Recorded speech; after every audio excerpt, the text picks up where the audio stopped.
여러분 안녕하세요. 행정법 강사의 김민재 변호사입니다. 오늘도 제 강의를 들으시는 많은 수강생 여러분들께 진심으로 감사의 말씀 드립니다. 자, 오늘 강의 역시 지난 시간 강의에 이어서 계속 진도를 나가보도록 하겠습니다.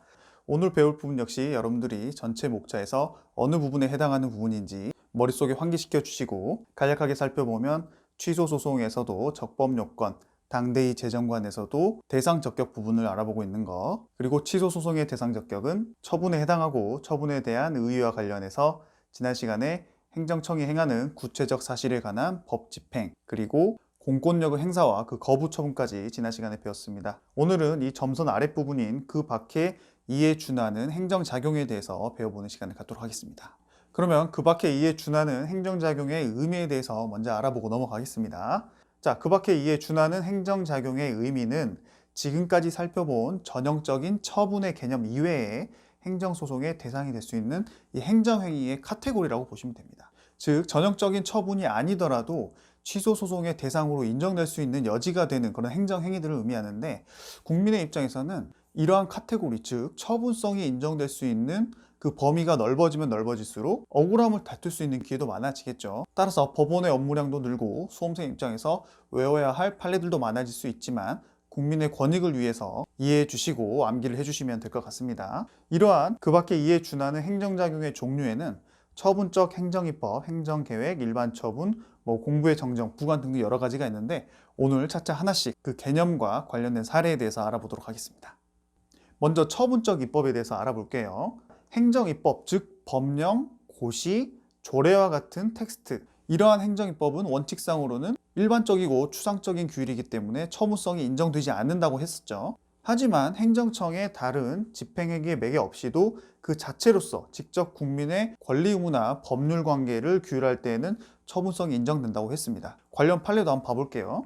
보건복지부의 약제급여 비급여 목록 및 급여 상한 금액표, 우리 앞에서 배웠던 부분이죠. 앞단원 중에서 구체적 사실에 관한 행위에서 대외적 효력을 갖는 법적 행위에 해당하기 때문에 급여 상한 금액표 역시 처분성이 있다고 법원이 판단했다는 거 기억나시죠? 그 밑에 두밀분교를 폐지하는 경기도 조례 역시 앞에서 살펴보았던 판례입니다. 자, 그러면 처분성 부정하는 판례로는 이 역시 앞에서 배웠던 판례인데, 의료기관 명칭 표시판에 진료 과목 글자 크기를 제한하는 구의료법 시행규칙, 여러분들 기억나시나요? 병원 간판에 일반인 선생님들이 진료 과목을 따로 표시해야 될 때 의료기관 명칭보다 그 크기를 절반 정도로 줄여야 된다는 그 시행규칙은 처분성이 없다고 판례가 판단을 했었습니다. 그 논리로는 별도의 집행행위 없이는 국민의 권리 의무나 법률 관계에 직접적인 영향을 미치지 않는다고 했던 것까지 여러분들이 기억이 나시면 될 것 같고, 제가 지난 시간부터 계속 말씀드리지만 이러한 판례가 실제 취소소송의 대상 적격에서 그 의의 중에 어디에 해당하는지가 중요한 게 아니라 그러한 행정행위 또는 각 사례가 취소소송의 대상이 되는지 안 되는지만 빨리 구분할 줄 아시면 된다고 했습니다. 자, 다음은 행정계획으로 넘어가 볼게요. 판례는 이 행정계획의 의의에 대해서 행정청이 특별한 목표 달성을 위하여 서로 관련된 행정수단을 종합조정, 이게 되게 어려운 말을 쓰고 있는데 실제 우리는 이 의의에 대해서 시험 문제가 나오진 않기 때문에 행정계획 그 자체로서 어떤 의미인지는 알겠죠. 그럼 바로 넘어가시면 됩니다. 이러한 행정계획과 관련된 판례들은 사례별로 법원이 매우 다양한 결론을 맺고 있기 때문에 우리가 사안별로 반드시 기억을 해야 돼요. 어떻게 보면 앞에 처분에 비해서는 판례가 처분성을 인정하냐 안 하냐에 대해서 그 논리가 상당히 전형화되어 있지 않기 때문에 여러분들이 이 부분은 조금 더 암기하는 데 시간을 좀 들 수는 있는데 결국 OX만 구분하면 되는 거기 때문에 너무 부담을 가지실 필요는 없습니다. 자, 행정계획에 있어서 처분성을 인정하는 판례부터 한번 봐볼게요. 도시관리계획 결정과 관리처분계획, 그리고 사업시행계획입니다. 이 계획이라는 단어 앞에 관리, 처분, 시행, 저는 관처시라고 외웠는데 이러한 관리, 처분, 시행이라는 단어가 붙어있는 계획 같은 경우는 보통 처분성이 인정된다고 보시면 되고, 반대로 계획 앞에 기본이라는 용어가 붙는 판례들, 농어촌도로 기본계획, 하수도정비 기본계획, 도시기본계획 같은 사안에 있어서는 법원이 처분성을 부정하고 있다고 여러분들이 기억하시면 시험장에서 빨리빨리 OS를 구분할 수 있겠죠. 그리고 4대강 마스터플랜이라던가 혁신도시 입지선정 행위 역시 처분성이 없는 것으로 봤다는 거 여러분들이 기억해 주시면 될 것 같습니다. 이러한 사안에서 판례들이 처분성을 불인정하고 있는 대표적인 근거를 따져보면 국민의 권리 의무나 법률 관계에 직접적인 변동을 초래하지 않기 때문에 처분성을 부정하고 있다고 보시면 되고, 우리는 각 사안에 대해서 판례가 처분성을 부정하고 있는 각 논리를 외우기보다는 그 결론을 외우는 게 더욱더 중요하다고 보시면 될 것 같습니다. 다음은 일반 처분에 대해서 살펴보도록 하겠습니다. 지금 그 밖에 이에 준하는 행정작용 부분은 특별한 논리보다는 각 판례들의 결과를 외우는 게 중요하기 때문에 제가 진도 속도를 좀 빨리 내고 있습니다. 자, 일반 처분의 의미, 행정청이 불특정 다수인을 대상으로 구체적 사실에 관해 규율하는 행위를 보통 일반 처분이라고 하는데, 우리가 보통 처분이라고 하면은 불특정 다수를 대상으로 하는 게 아니라 그 민원인을 대상으로 어떠한 처분을 내는데, 이러한 일반 처분은 약간 결이 다른 의미의 처분이죠. 예를 들어보면 지방경찰청장이 횡단보도를 설치하는 일반 처분 같은 경우는 어떠한 한 개인이나 국민을 대상으로 하는 게 아니라 불특정 다수를 대상으로 하는 처분이기 때문에 판례 역시 이러한 지방경찰청장의 횡단보도 설치하는 행위 자체는 취소 소송의 대상이 되는 처분성을 인정했다는 거 기억해 주시고요. 그 밖에 청소년 유해 매체물 결정 및 고시 처분 역시 우리가 앞에서 살펴본 것처럼 처분성이 인정됐다는 거 기억해 주시기 바랍니다. 앞이랑 많이 겹치는 개념이라고 보시면 돼요. 자, 다음은 사실행위입니다. 우리가 2단원에서 배웠던 개념이죠. 자, 시간이 많이 지나기 때문에 다시 간단히 의의부터 좀 살펴보면, 사실행위는 법률적 효과 발생을 목적으로 하는 것이 아닌 직접적 사실상 결과를 가져오는 일체의 행정작용을 의미합니다. 예를 들면 도로포장공사라든가 폐기물 수거, 그리고 위법한 영업소의 폐쇄 조치와 같은 행정행위를 사실행위라고 알고 계시면 됩니다. 자, 그러면 처분성을 인정한 것과 인정하지 않는 것도 한번 알아볼게요. 판례는 이 사실행위 중에서 권력적 사실행위에 대해서만 처분성을 인정하고 있는데, 대표적인 판례들로는 수용자 접견 시에 교도관 참여 대상자로 지정한 교도소장의 행위에 대해서 처분성을 인정했었고, 또 교도소장의 이송 조치 명령, 다른 교도소로 가라는 거죠. 그리고 공정거래위원회의 표준약관 사용 권장 행위, 그리고 마지막으로 단수, 물을 끊는다거나 전기를 끊는 단전 처분에 대해서도 권력적 사실 행위이기 때문에 처분성을 인정했었고, 이에 반대로 관할구청장의 한국전력공사에 대한 전기 공급 불가 회신, 이거는 권력적 사실행위가 아니라 비권력적 사실행위로 봐서 판례는 처분성을 인정하지 않았고, 또 국립공원 지정 처분에 따른 경계 측량 및 표시의 설치 역시 권력적 사실행위에 해당하지 않기 때문에 처분성을 부정했다는 거, 여러분들이 OX를 반드시 기억해 주시기 바랍니다. 다음은 통지에 대해서 한번 알아볼게요. 자, 통지 역시 판례는 법적인 효과가 발생할 시에만 처분성을 인정하고 있는데, 대표적인 판례들 몇 가지 살펴보면, 원천징수 의무자에 대한 과세관청의 소득금액 변동 통지. 자, 이 부분을 이해하기 위해서는 여러분들이 원천징수에 대해서 먼저 간단하게 알고 가야 되는데, 다음 표를 보시면 실제 세금액을 결정하고 세금을 걷어들이는 과세관청이 있고, 주식회사나 어떤 회사에 속해 있는 직원이 있다면 그 중간에 주식회사나 그 관련 법인이 각 직원에게 월급을 주기 전에 세금을 먼저 떼어놓고 그 세금을 뗀 나머지만 보통 월급을 지급을 하게 되는데, 이 사안에서는 과세관청이 이 주식회사에 대해서 세무조사에 들어간 사례입니다. 과세관청이 세무조사에서 조사를 해보니까 기존에 주식회사가 소득금액으로 신고한 금액과 약간 차이가 있어서 소득금액 변동통지를 이 주식회사에 하게 되는 거죠.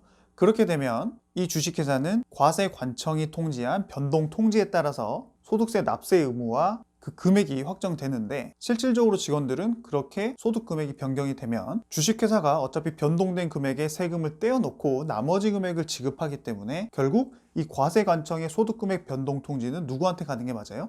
중간에 원천 징수자인 주식회사나 법인으로 가는 게 맞겠죠. 따라서 이 사례에서도 과세관청이 원천 징수 의무자인 주식회사의 소득금액 변동 통지를 한 거에 대해서는 처분성을 인정했지만, 과세관청이 원천 납세 의무자, 즉 직원에게 직접 소득금액 변동 통지를 한 거에 대해서는 그 통지의 처분성을 인정하지 않았다고 보시면 됩니다. 실제 판례에서는 이 주식회사와 이 주식회사의 대표 역시 주식회사에 소속되어 있는 직원이라고 보시면 되는데, 이 직원이 주식회사가 아닌 자기한테 했던 소득금액 변동 통지에 있어서 다투려고 했던 사안인데, 여러분들은 그런 자세한 내막을 굳이 다 알 필요 없이 과세관청의 소득금액 변동 통지가 원천징수 의무자한테 했을 때는 그 통지에 대한 처분성이 인정이 되고, 과세관청이 원천 납세 의무자에게 한 소득금액 변동 통지는 처분성이 인정되지 않는다는 것만 그 결과를 기억해 주시면 될 것 같습니다. 자, 다음으로 넘어가서 교통안전 분납금 납부 통지, 그리고 통행료 체납 납부 통지, 또 공정위의 부당한 공동행위 자진 신고자에 대한 감면 불인정 통지 역시 처분성이 인정됐다고 봤고요. 이 공정위 판례 같은 경우는 관련 법률에 부당한 방법으로 담합을 하는 그런 공동행위자 간에 가장 먼저 공정위에 자진신고를 할 때에는 그 자진신고자에 한해서 과태료를 감면해주는 규정이 있단 말이죠. 그런데 이 사례에서는 공정위가 그 자진신고자에 대해서 감면을 불인정하겠다는 통지를 했는데, 그러한 통지는 실질적으로 자진신고자에게 법적으로 불이익한 결과를 남기기 때문에 그 통지에 대한 처분성을 인정했다는 걸로 이해하시면 되고, 아까 봤듯이 원천납세 의무자인 소득의 귀속자에게 대한 소득금액 변동 통지는 처분성이 없다는 거, 그리고 당연퇴직자에 대한 인사발령 통지, 이것도 앞에서 배웠던 판례들이죠. 그리고 마지막으로 한국자산공사의 재공매 결정 및 통지 역시 그 통지에 대한 처분성을 인정하지 않았다는 거 기억해 주시기 바랍니다. 자, 다음은 경고입니다. 경고의 의미는 따로 정리할 필요는 없겠죠. 자, 판례는 경고 역시 국민의 권리 의무에 직접 영향을 미칠 때만 그 처분성을 인정하고 있는데, 특히 경고는 그 경고 이후에 추가 제재 처분에 있어서 이전 경고가 위반 행위 횟수에 참작되어 가중사유로 반영되는 경우에는 처분성을 인정했다고 합니다. 쉽게 말하면 어떤 경고를 받은 다음에 또 다른 잘못을 해서 추가적인 제재 처분을 받게 될 때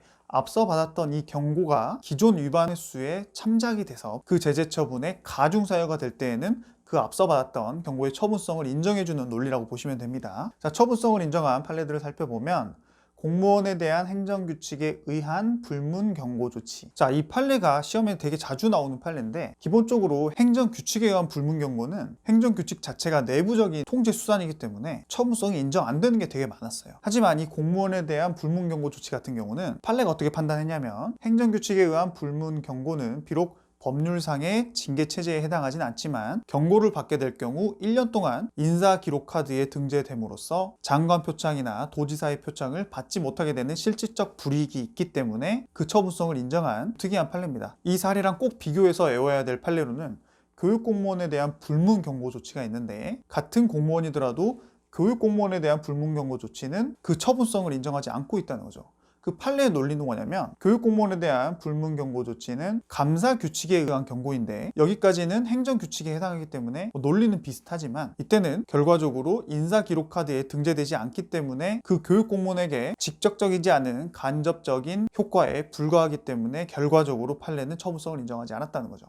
따라서 여러분들이 객관식에서 정말 잘 나올 수 있는 구조로 짜여져 있는 판례들이기 때문에 반드시 결론을 내야 됩니다. 교육공무원은 불문경고 조치에 대해서 처분성을 인정하지 않았고, 공무원에 대한 행정규칙에 의한 불문경고 조치는 처분성을 인정하고 있다는 거 기억해 주시고요. 다음, 금융기관 임원에 대한 금융감독원장의 문책경고는 처분성을 인정했지만, 또 비슷한 사안에서 다른 결론을 맺고 있는 종합금융회사의 전 대표이사에 대한 금융감독원장의 문책경고는 처분성을 인정하지 않고 있다는 거. 자, 여기서는 전 대표이사이기 때문에 이미 대표이사의 신분을 가지고 있지 않는 사람이기 때문에 처분성을 인정하지 않았다고 기억을 해주시고, 만약에 이 사람이 전 대표이사가 아니라 지금도 대표이사의 신분을 가지고 있다면 추가적으로 문책경고를 또 받게 된다거나 다른 사안으로 제재처분을 받게 됐을 때에는 앞서 받았던 문책경고가 가중사유가 될 가능성이 있기 때문에 그때는 행정청이 처분성을 인정을 했겠죠. 하지만 이미 사직을 했기 때문에 처분성을 인정하지 않았다고 이해하시면 되고, 다음, 표시광고의 공정화에 관한 법률 위반을 이유로 한 공정위의 경고 역시 앞서 살펴본 그러한 논리, 즉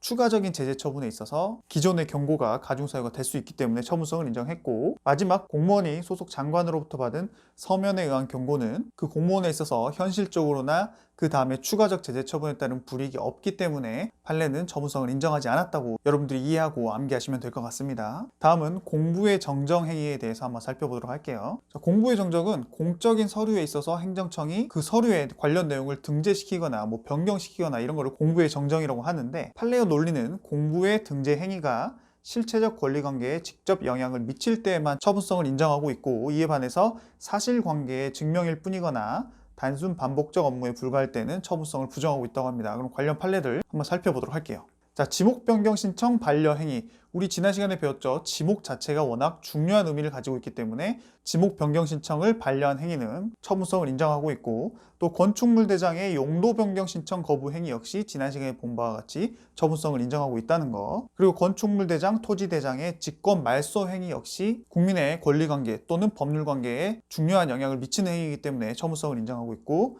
마지막, 말소된 상표권에 대한 회복 등록 신청의 거부 행위 역시 처분성을 인정하고 있다는 거 기억해 주시면서 이 상표권에 관한 판례를 조금 자세히 좀 살펴볼게요. 여기 처분성 불인정 가장 마지막 부분을 보시면 상표권 말소 등록 행위는 처분성을 인정하지 않고 있죠. 이게 무슨 말이냐면, 이 사례에서는 상표권자인 법인이 청산 종결 등기가 되어 있음을 이유로 행정청이 그 상표권을 말소 등록을 했단 말이죠. 이랬을 때 그 상표권자가 행정청의 상표권 말소 등록 행위에 대해서 취소 소송을 제기를 했는데, 이때 법원의 판단은 상표권의 말소 등록은 상표권이 소멸하였음을 확인하는 사실적 행위에 지나치지 않고 말소 등록으로 인해 상표권의 소멸 효력이 발생하는 것도 아니며 추후 회복 등록 신청이 가능하고, 그 회복 등록 신청에 대한 거부가 있을 때는 그 거부 처분을 통해서 취소 소송을 제기할 수 있기 때문에 행정청의 상표권 말소 등록 행위에 대해서는 처분성을 인정하지 않았고, 그 말소된 상표권에 대한 회복 등록 신청의 거부에 있어서는 취소 소송의 대상인 처분성을 인정하겠다고 한 판례입니다.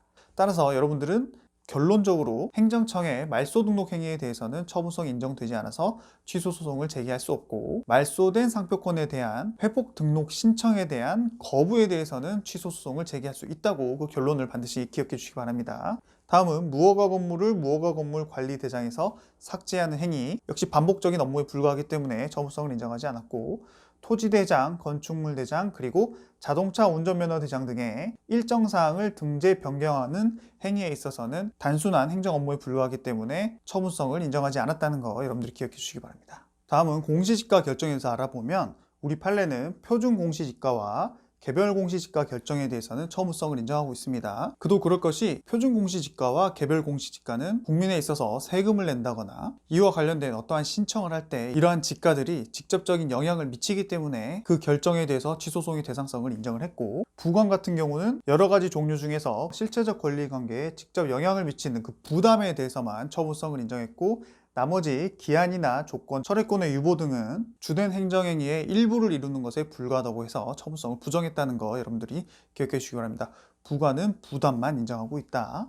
자, 다음은 확약에 대해서 알아볼게요. 확약, 예전에 배웠던 판례 기억나시죠? 예전에 어권 면허에 선행하는 우선순위 결정에 대한 판례가 있었는데, 그 판례에서도 그 확약은 처분성을 인정하지 않았었죠. 그 이유는 그 확약의 성질 자체가 우선순위로 결정된 신청자의 신청만 있으면 어권 면허 처분을 하겠다는 단순한 약속에 불과하기 때문에 처분성을 인정하지 않았다고 기억해 주시고, 신고의 수리 거부 행위 역시 수리를 요하는 신고와 자기완결적 신고 중 신고가 반려될 경우 신고인이 법적 불이익을 받을 위험이 있는 경우에만 처분성을 인정하고 있다는 거 여러분들이 기억해 주시고, 이런 부분들은 각 사례라기보다는 이 논리들 자체가 객관식 지문으로 나오기 때문에 그 논리들의 결론을 여러분들이 기억하고 계시면 됩니다. 자, 다음으로 넘어가서 행정소송 이외에 특별 불복 절차가 따로 정해져 있는 경우에는 판례는 처분성을 부정하고 있는데, 대표적인 사례들로는 행정청의 과태료 부과 처분이라든가 통고 처분, 검사의 불기소 처분 또는 공소 제기, 그리고 형 집행정지 취소 처분 같은 경우에는 각각의 처분별로 불복할 수 있는 절차가 정해져 있기 때문에 행정청은 취소 소송의 대상성을 인정하지 않고 있다고 보시면 됩니다. 자, 이 중에서 통고 처분 여러분들 예전에 배웠었는데 기억나시나요? 통고 처분은 행정청이 형사 소송을 대신해서 벌금이나 과료와 같은 상당 금액의 납부를 명할 수 있는 행정처분이죠. 만약에 이 처분을 받은 사람이 그 금액을 내지 않으면 결국 공무원이 형사고발을 하거나 민원인이 법원에 심판을 제기할 수 있는, 이건 행정소송, 즉 취소소송이 아닌 다른 법원의 심판 절차가 있기 때문에 이럴 때는 취소소송의 대상성이 인정되지 않는다는 거 여러분들 기억해 주시면 될 것 같습니다. 자, 드디어 마지막 경정처분에 대해서 살펴볼 차례입니다. 경정처분이란 거는 과세관청이 과세처분을 한 뒤에 그 처분을 직권으로 증액 또는 감면하는 처분을 말하는데, 이런 경우에는 뭐가 문제가 되냐면 그 처분을 받은 사람이 취소소송을 제기하려고 하는데 맨 처음에 받은 원처분의 취소소송을 제기해야 될지 혹은 뒤에 받은 처분의 취소소송을 제기해야 될지가 문제가 되겠죠. 이럴 때 판례는 그 뒤에 받은 처분이 감액 처분인지 혹은 증액 처분인지에 따라서 결론을 달리하고 있습니다. 좀 자세히 살펴보면, 내가 처음에는 세무서에서 100만 원의 세금을 내라고 처분을 받았어요. 이거를 원처분이라고 할게요. 자, 그 뒤에 내가 이 일을 했든 혹은 세무서가 다시 계산을 했든 처음 100만 원보다 30만 원이 깎인 70만 원을 납부하라고 세무서가 직권으로 변경된 처분을 했다는 거죠. 자, 이럴 때를 바로 감액 처분이라고 하는데, 판례는 변경 처분으로 인해서 30만 원이 감액된 경우 그 취소 소송의 대상은 감액되고 남은 원처분이라고 판단을 하고 있습니다. 그도 그럴 것이 처음에 100만 원의 처분이 있고 뒤에 70만 원의 감액 처분이 있다면 실제 뒤의 처분은 마이너스 30만 원의 처분이잖아요. 결론적으로 원처분인 100만 원에서 뒤에 감액 처분인 마이너스 30만 원을 역으로 흡수를 시켜서 실제 취소 소송의 대상은 감액된 원처분을 대상으로 하라는 것이죠. 자, 이와는 반대로 내가 처음에 100만 원의 세금을 납부하라는 처분을 받았는데 이후에 30만 원이 증액된 130만 원의 증액 처분을 받았어요. 이럴 때 법원은 취소 소송의 대상을 선택함에 있어서 원처분과 증액 처분 그 두 개 중에 원처분이 뒤에 증액되는 처분에 흡수가 되어 있기 때문에 결론적으로 취소 소송의 대상은 증액된 경정처분이라고 판단을 하고 있는 겁니다. 이 논리가 좀 복잡하고 헷갈릴 수 있는데 여러분들이 이렇게 외우세요. 깎이면 원래 거, 늘면 뒤에 거. 즉 세금이 깎이면 원래 거라 했죠. 그럼 원처분과 변경처분 중에 원처분으로 가는 겁니다. 하지만 여기서 원처분이라 해서 100만 원에서 70만 원으로 깎였는데 100만 원이라고 생각하시면 안 돼요. 변경된 원처분이기 때문에 100만 원에서 30만 원이 깎인 70만 원의 원처분이라고 생각하시면 되고, 반대로 늘면 뒤에 거 100만 원에서 130만 원이 됐다면 뒤에 거기 때문에 그냥 단순히 130만 원에 대해서 취소 소송을 제기하면 된다는 거 여러분들이 기억해 주시면 됩니다. 깎이면 원래 거, 늘면 뒤에 거 반드시 결론을 기억해 주세요. 자, 그리고 증액 경정 처분 취소 소송을 함에 있어서 원처분과 관련된 사유들을 다툴 수 있는지가 문제가 되는데, 판례는 납세 의무자는 당초 신고나 결정에 대한 위법 사유 그리고 당초 신고에 대한 과다 신고 사유도 다툴 수는 있지만 당초 신고에 대한 절차상 하자는 다툴 수 없다. 즉 절차적 하자는 경정처분에 승계되지 않는다고 해서 원처분의 절차적 하자는 변경처분의 취소소송에서는 다툴 수 없다는 거, 그리고 그 변경처분은 증액된 변경처분이라는 거 여러분들이 그 개념을 확실히 이해해 주시기 바랍니다. 자, 그럼 오늘 수업도 여기서 마무리를 한번 해볼게요. 오늘은 취소소송의 대상 적격 중 처분에 대한 의의와 관련해서 그 밖에 이에 준하는 행정작용에 대해서 알아봤고요. 그 행정작용의 종류에는 처분적 입법, 그리고 행정계획, 일반처분, 사실행위, 통지, 경고, 공부의 정정, 공시지가의 결정, 부관, 확약, 신고 거부, 행정소송 이외에 특별한 불복 절차가 있는 처분, 그리고 경정처분까지 각 개념들과 판례들에 대해서 살펴봤습니다. 이 그 밖에 이에 준하는 행정작용 같은 경우에는 아까도 설명드린 것처럼 각 종류마다 고유의 처분성 긍정 부정 논리가 따로 있는 게 아니라 보편적으로 각 행정행위에 의해서 국민에게 직접적이고 법률적인 영향이 미칠 때에는 처분성을 인정하고 있고, 그렇지 않을 때는 처분성을 부정하고 있고, 이 논리만으로는 각 사안별 결론을 유추하기 힘들기 때문에 결국에는 판례별로 암기를 꼭 해야 된다는 거 여러분들이 기억해 주시기 바랍니다. 오늘도 수업 시간 외에도 제 교재에 나와 있는 나머지 판례들 역시 실제 기출로 나와 있던 판례들이 많기 때문에 여러분들이 오늘 복습하시면서 꼼꼼하게 체크를 해주시고, 행정쟁송 부분이 판례들이 많기 때문에 암기할 게 많더라도 조금만 더 힘내주시면 금방 1순환이 끝납니다. 여러분 조금만 더 힘내주세요. 자, 그럼 오늘도 고생 많으셨습니다. 저는 다음 시간에 또 찾아뵙도록 하겠습니다. 여러분 감사합니다.